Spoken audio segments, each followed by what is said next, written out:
સુરતમાંથી 10 pass bogus doctor ઝડપાયો। પોતે paediatrician, gynaecologist અને સર્જન હોવાનો દાવો કરતો 10 વર્ષથી લોકોના આરોગ્ય સાથે ચેડા કરતો હતો। આજથી ગેંગ્સ ઓફ ગુજરાતનો ખાત્મો। સુપર કોપ નિર્લિપ્ત રાય મેદાનમાં અમદાવાદના કુખ્યાત મનપસંદ જીમખાના છારાનગરને કિશોર લંગડાના પુત્રનું ગેરકાયદે બાંધકામ ધરાશાયી। પાલીતાણામાં ભાઈના હાથે ભાઈની હત્યા। ટીઆરબી જવાને નાના ભાઈને ગળું દબાવી પતાવી દીધો। પીએમ રિપોર્ટમાં ઘટસ્ફોટ થતાં મિલકત વિવાદમાં ગુનો આચર્યાની કબૂલાત। 727 અકસ્માત 18 વર્ષથી નાના યુવાનો દ્વારા। ગુજરાતમાં દરરોજ એક અકસ્માતનું કારણ સગીર દર વર્ષે 18 વર્ષથી નાના 446 બાળક મોતને ભેટે છે।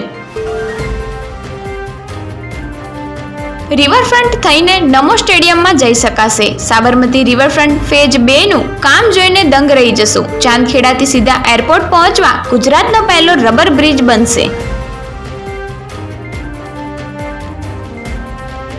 આરોગ્ય કર્મચારીઓની હડતાળ ઉગ્ર બની। સીએમને મળે એ પહેલા જ 500થી વધુની અટકાયત। આરોગ્ય મંત્રીએ કહ્યું, હડતાળ પતાવો નહીં તો હવે સરકાર પગલાં લેશે।